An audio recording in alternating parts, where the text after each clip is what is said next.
პირველი რაც უკვე ფაქტია, არ მგონია რომელიმე ინაუგურაციას ამხელა ყურადღება მიეპყროს მსოფლიოში. ეს არის რეალობა. ოღონდ ეს რეალობა ეყრდნობა იმ მოლოდინებს, რომელიც ძალიან ხშირ შემთხვევაში აბსოლუტურად არაფერს არ ეფუძნება. ან ეფუძნება ძირითადად ერთგვარ ხმამაღალ განცხადებებს, რომელთა განხორციელება ადვილი არ იქნება, ან იქნება ადვილი მხოლოდ PR-ის სფეროში და არა პრაქტიკულში. აი მაგალითისთვის, რომ ამერიკა უნდა დაუბრუნდეს სიდიადე ძალიან ზოგადი ცნება. კონკრეტული ფაქტები, რომელიც დაასახელა ტრამპმა, არის რომ შეერთებული შტატები უნდა გახდეს მსოფლიოში ნომერი პირველი ენერგომომპოვებელი. კი. და რომ უნდა გახდეს ყველაზე მდიდარი სახელმწიფო. ექსპორტიორი უნდა გავხდეს. პრობლემა იმაშია, რომ შეერთებული შტატები უკვე არის მსოფლიოში ყველაზე დიდი მომპოვებელი ნავთობის და ბუნებრივი გაზის.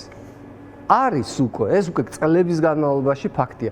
დიახ, და მე მივესალმები იმას, რომ მეც მოიპოვებს, აუქმებს ის შეზღუდვებს, იმედია ეს ვთქვათ, გარემოს არ დაუჯდება ძალიან ძვირად, მაგრამ მათ შორის ევროპის და პირველ რიგში საქართველოს ინტერესებშია, რომ ნავთობის ფასები მნიშვნელოვნად გაიაფთეს და რუსეთს და სხვა ქვეყნებს, რომლებიც ნავთობის გაყიდვით ინარჩუნებენ თავიანთ ტოტალიტარულ რეჟიმებს. ნუ ამ შემთხვევაში ჩვენც მტრებზე გვაქვს ლაპარაკი, ხო?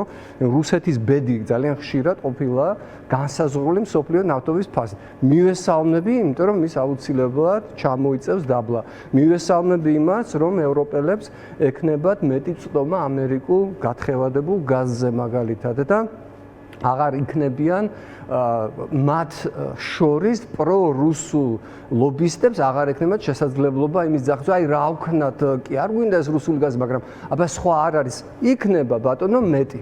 ასე რომ ეს კარგია ძალიან, ბევრი ისეთი განცხადება გააკეთა, რა თქმა უნდა, რომლის გაზომვა რამე კონკრეტული, ასე ვთქვათ, რიცხვებით შეუძლებელი იქნება, ან მაგალითად რა ფასი აქვს, იმაზე ლაპარაკს, რომ მექსიკის ყურეს უნდა გადაერქვას და ამერიკის ყურე დაერქვას. ხა ეს თუ განსაზღვრავს ამერიკის სიდიადეს, არ ამგონია.